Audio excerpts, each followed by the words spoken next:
परम स्नेही मित्रों, तर्क भाषा के द्वितीय सत्र में हम बात करेंगे केशव मिश्र और तर्क भाषा पर।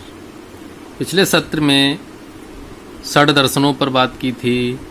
आस्तिक जो 6 दर्शन हैं, 3 चार्वाक, बौद्ध और जैन जो नास्तिक दर्शन हैं, उन पर संक्षिप्त चर्चा की थी और सभी दर्शनों में जो महत्वपूर्ण प्रामाणिक ग्रंथ हैं उन पर भी विचार किया था।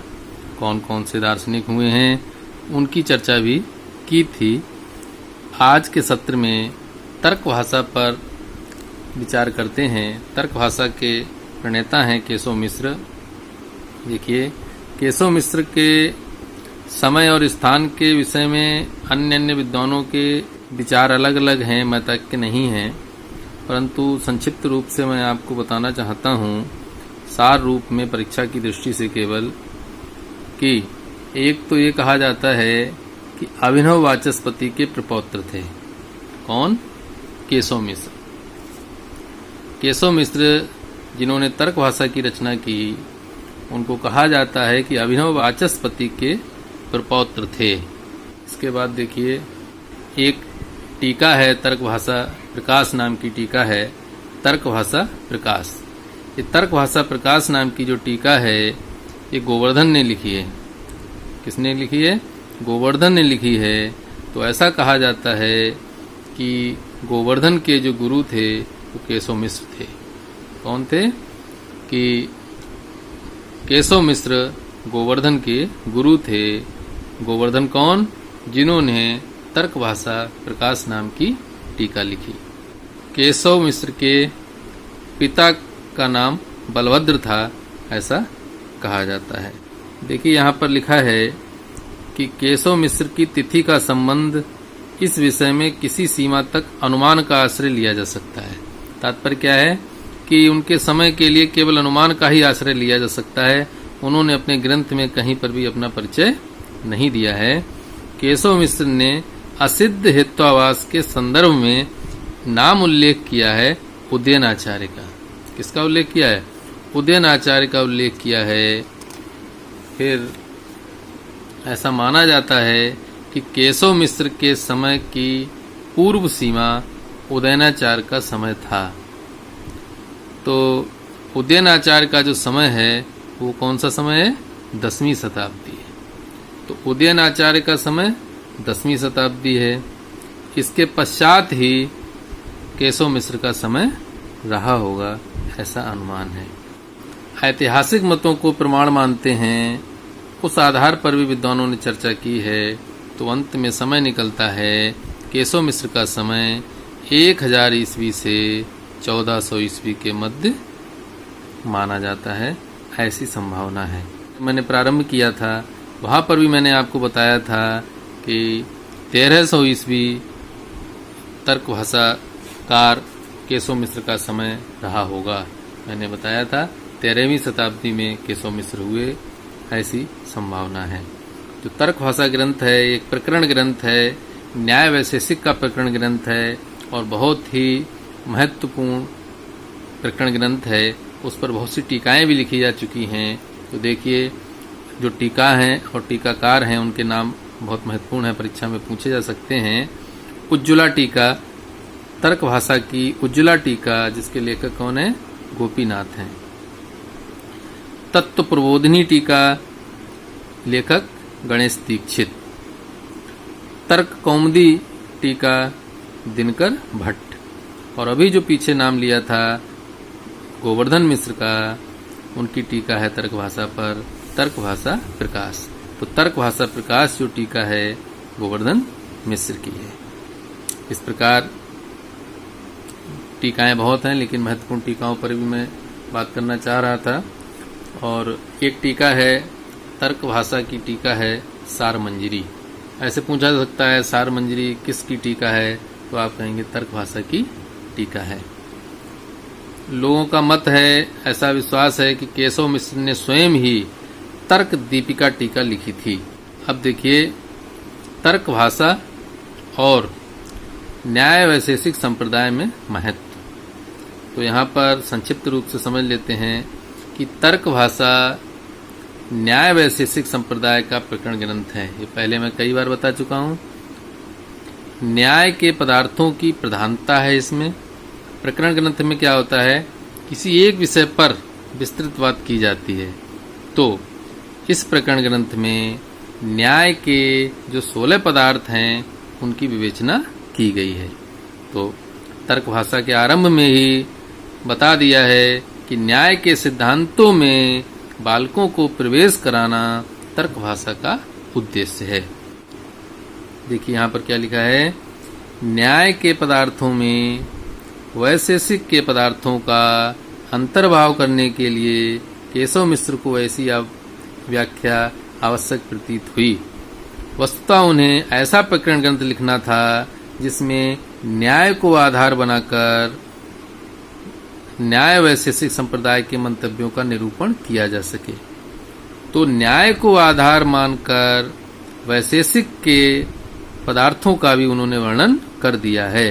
उन्होंने क्या किया है, मुख्य रूप से जो न्याय के 16 पदार्थों का वर्णन किया है, 16 पदार्थों का वर्णन करते हुए वैशेषिक के भी 7 पदार्थ, पृथ्वी आदि 9 द्रव्य, रूप आदि 24 गुणों का विस्तार से विवेचन कर दिया है। तो मंतव्य समझ गए बंधुओं। न्याय के 16 पदार्थों का वर्णन करते करते उन्होंने वैशेषिक के पदार्थों का, द्रव्यों का और गुणों का भी विवेचन कर दिया है। अतः यह प्रकरण ग्रंथ न्याय और वैशेषिक का एक महत्वपूर्ण प्रकरण ग्रंथ है, ऐसा कहा जा सकता है। और देखिए, साथ ही वैशेषिक के जो विशिष्ट मंतव्य समझे जाते हैं, जैसे द्वित्युत्पत्ति की प्रक्रिया, पाकज उत्पत्ति, विभागज विभाग, इनका भी तर्क भाषा में उल्लेख किया गया है।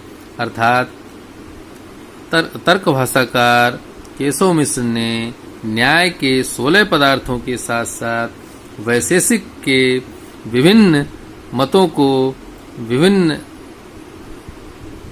सिद्धांतों को अपने ग्रंथ में स्थान दिया है।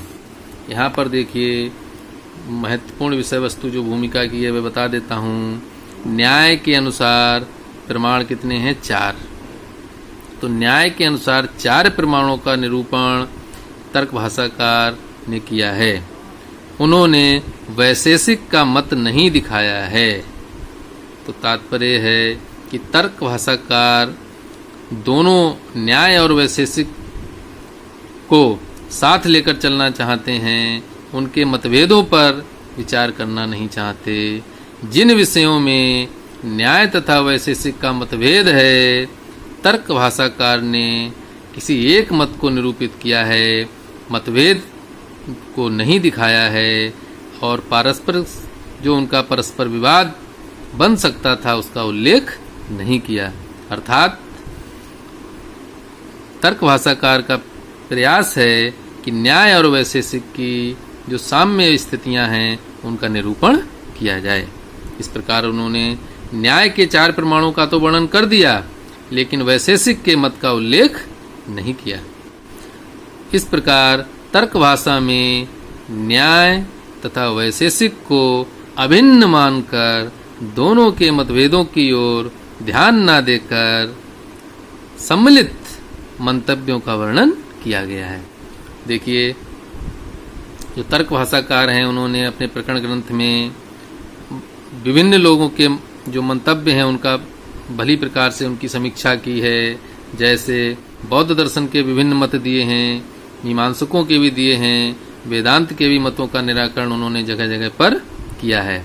तो यहाँ पर संक्षिप्त रूप से समझ लीजिए कि कौन कौन से मत पर चर्चा तर्क भाषाकार ने की है। मीमांसा के कारण का लक्षण का खंडन किया है, प्रमाण लक्षण का खंडन किया है, ज्ञातता सिद्धांत, स्वतः प्रामाण्यवाद, अर्थापत्ति तथा अभाव की प्रमाणांतरता आदि का स्पष्ट रूप से निराकरण किया है। समझ सकते हैं, मीमांसकों पर सबसे अधिक दृष्टि तर्क भाषाकार ने डाली है, इन सभी मतों का खंडन तर्क भाषाकार ने अपनी तर्क भाषा में किया है। बौद्ध के प्रत्यक्ष प्रमाण का जो उनका लक्षण है उसका खंडन किया है। अपोहवाद, क्षणिकत्व एवं परमाणु पुंजवाद आदि का परिहार भी किया है। तो बौद्धों के इतने मतों का उन्होंने निराकरण किया है। और साथ में अवस्तुवादी, जो विज्ञानवादी तथा वेदांत हैं, जो ज्ञान या ब्रह्म से भिन्न जगत की सत्ता का निषेध करते हैं, जो ऐसे दर्शन हैं जो ज्ञान या ब्रह्म से भिन्न जगत की सत्ता का निषेध करते हैं, उनके मत का भी यहाँ पर खंडन किया गया है। तो इस प्रकार बंधुओं, ये ग्रंथ कैसा है? तुलनात्मक एवं आलोचनात्मक है और उच्च कोटि का शोध ग्रंथ कहा जा सकता है।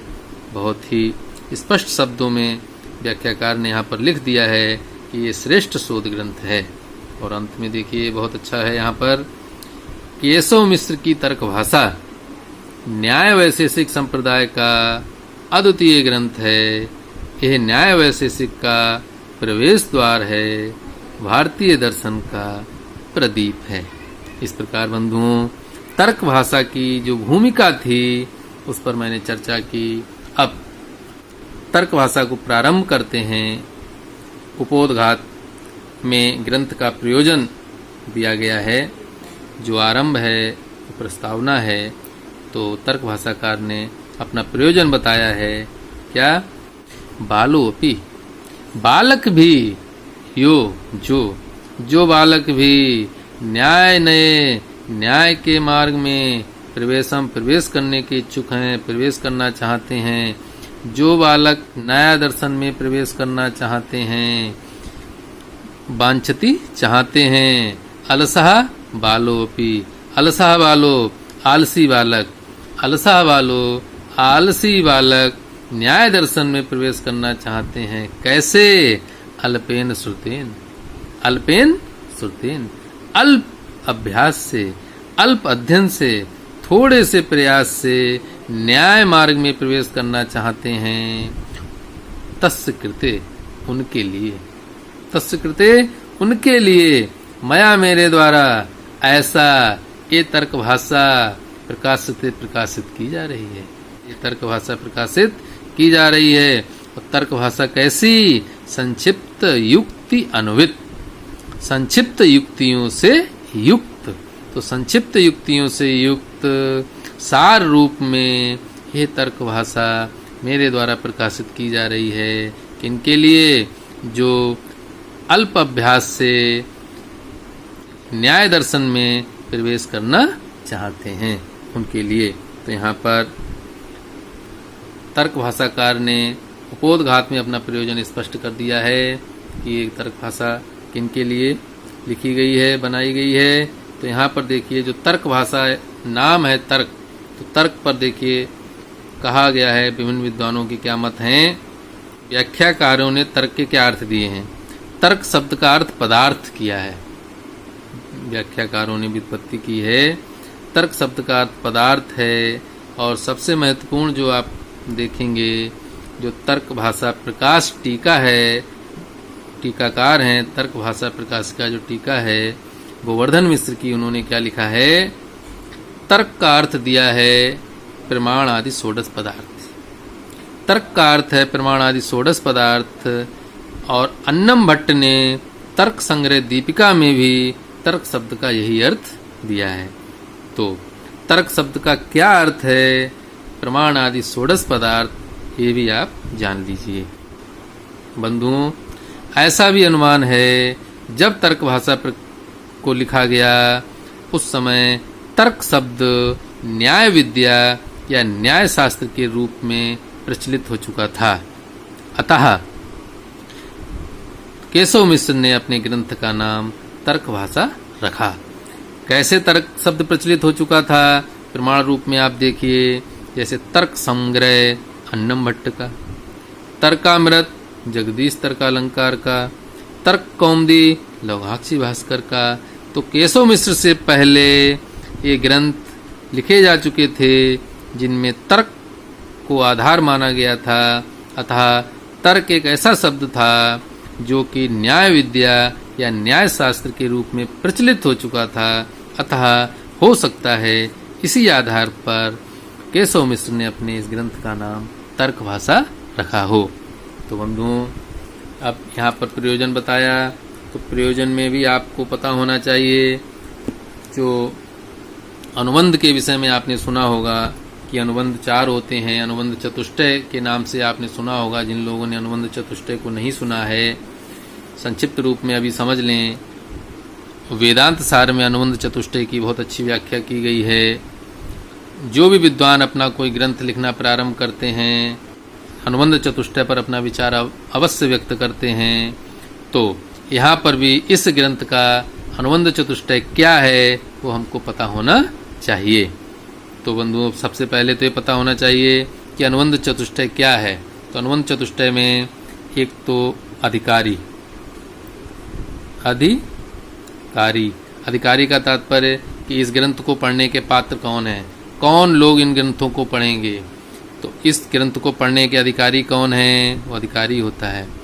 विषय, इस ग्रंथ की विषय वस्तु क्या है, 2 नंबर।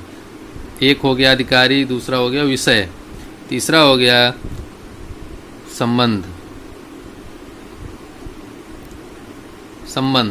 तो इस ग्रंथ का और जो पढ़ने वाले अधिकारी हैं उनका परस्पर क्या संबंध है। तो ग्रंथ का जो विषय है, ग्रंथ को पढ़ने वाले जो अधिकारी हैं उनका परस्पर क्या संबंध है, या ग्रंथ का जो बोधक भाव है उसका क्या संबंध है, यह बताया जाता है।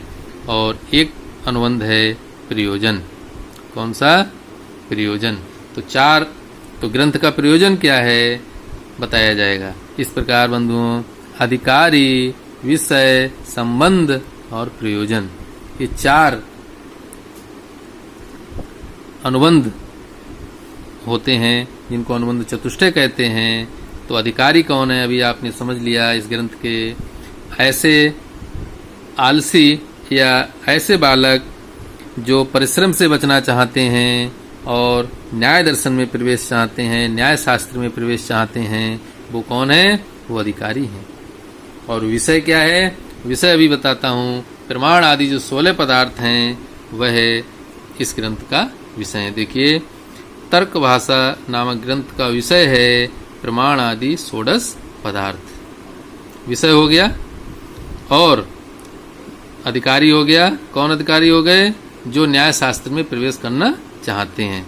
न्याय शास्त्र में प्रवेश के इच्छुक लोग इसके अधिकारी हो गए। विषय हो गया प्रमाण आदि 16 पदार्थ। और प्रयोजन क्या हो गया? इस ग्रंथ का प्रयोजन क्या है? न्याय सिद्धांतों का परिचय कराना।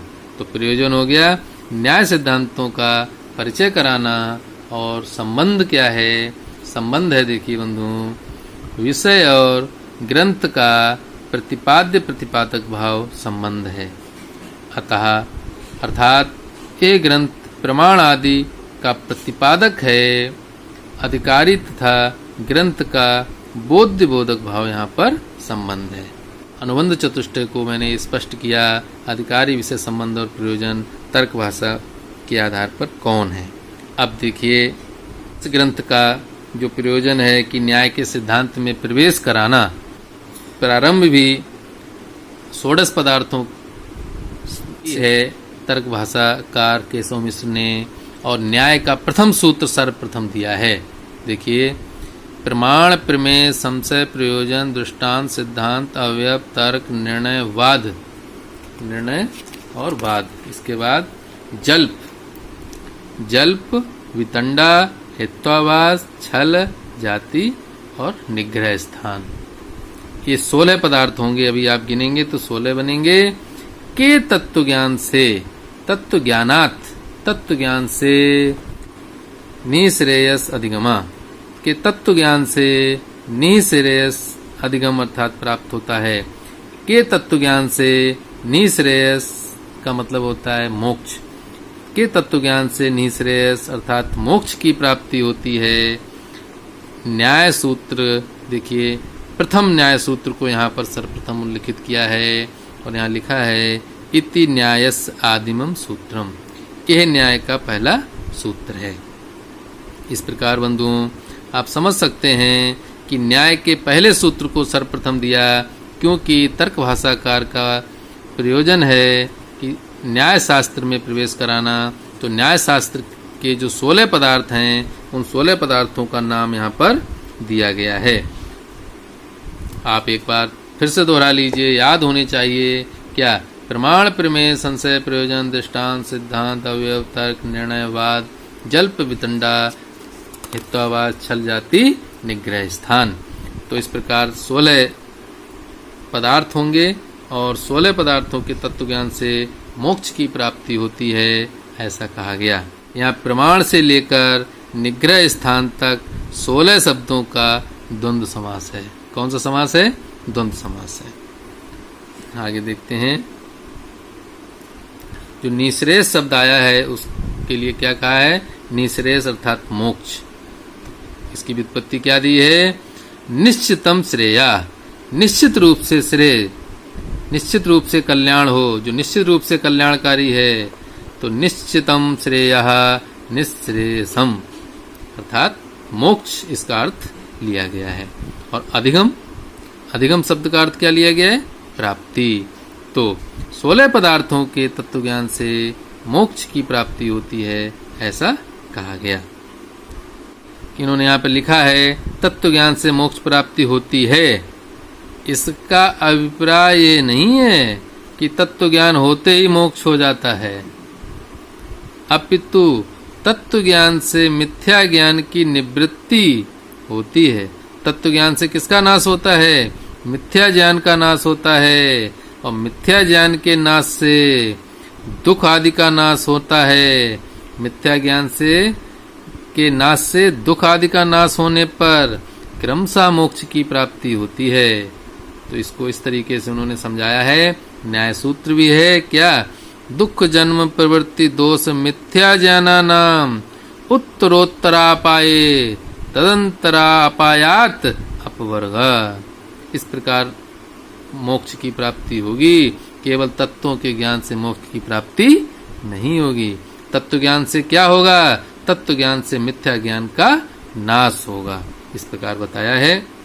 तो यहाँ पर टिप्पणी में दिया है, इस सूत्र से ज्ञात होता है कि न्याय शास्त्र का विषय है प्रमाण आदि 16 पदार्थ। तो 16 पदार्थों की बात मैंने की, इसका अर्थ अब संस्कृत में भी देख लीजिए। देखिए, प्रमाण आदि 16 पदार्था नाम, प्रमाण आदि 16 पदार्थों के तत्व ज्ञान से मोक्ष प्राप्तिर्भवति, मोक्ष प्राप्ति होती है। फिर क्या कहा है? नच प्रमाण आदि नाम, प्रमाण आदि के तत्व ज्ञान से सम्यक ज्ञान, तत्व ज्ञान सम्यक ज्ञान तावत ना भवति, तब तक नहीं होता। क्या कहना है कि प्रमाण आदि का तत्व ज्ञान सम्यक ज्ञान तावत ना भवति, तब तक नहीं होता, यावत जब तक एसाम, एसाम ये 16 पदार्थ, एसाम कौन? ये 16 पदार्थ जो हैं, जब तक इन 16 पदार्थों का उद्देश्य लक्षण परीक्षा ना क्रियन्ते, जब तक इन 16 पदार्थों का उद्देश्य न किया जाए, लक्षण न किया जाए, परीक्षा न की जाए, तब तक इन 16 पदार्थों का तत्व ज्ञान सम्यक ज्ञान भली प्रकार हो नहीं सकता। तो यहाँ पर साथ में भाष्यकार का मत भी दिया है। तो भाष्यकार कौन है? न्याय भाष्यकार वात्स्यायन। न्याय भाष्यकार वात्स्यायन का मत देते हुए व्याख्या की है, त्रिविधा चास्य शास्त्रस्य प्रवृत्ति, शास्त्र की प्रवृत्ति 3 प्रकार से होती है। कैसी होती है? त्रिविधा। तो शास्त्रस्य प्रवृत्ति त्रिविधा, शास्त्र की प्रवृत्ति 3 प्रकार से होती है। कौन कौन से 3 प्रवृत्ति के भेद हैं? उद्देश्य, लक्षण, परीक्षा। तो उद्देश्य, लक्षण और परीक्षा। तो हमारे तर्क भाषाकार कहते हैं कि प्रमाण आदि का तत्व ज्ञान तभी होगा जब उद्देश्य लक्षण परीक्षा की जाएगी। और उद्देश्य लक्षण परीक्षा क्या है उसको इन्होंने आगे बताया है। उद्देश्य क्या है, लक्षण क्या है और परीक्षा क्या है। तो देखिए बंधुओं, उद्देश्य, लक्षण और परीक्षा के लिए जो महत्वपूर्ण प्रश्न भी बनते हैं, आपको थोड़ी प्रतीक्षा करनी होगी। मेरा निवेदन है कि जिन लोगों ने अभी तक चैनल को सब्सक्राइब नहीं किया है, कृपया वे लोग चैनल को सब्सक्राइब कर लें और लगातार हमारे वीडियोज को, जो कि क्रमशः मैं विषय वस्तु के साथ आपको दे रहा हूँ, देखते रहें और ज्ञान प्राप्त करते रहें। किसी भी प्रकार की समस्या, संशय आप मुझे कमेंट्स बॉक्स में दे सकते हैं, लिख सकते हैं, मैं समाधान करने का प्रयास करूँगा। तो अगले वीडियो में मिलेंगे उद्देश्य, लक्षण और परीक्षा के साथ, इसकी विशद व्याख्या के साथ। आज के सत्र में इतना ही। धन्यवाद। नमस्ते समम। जय हिंद।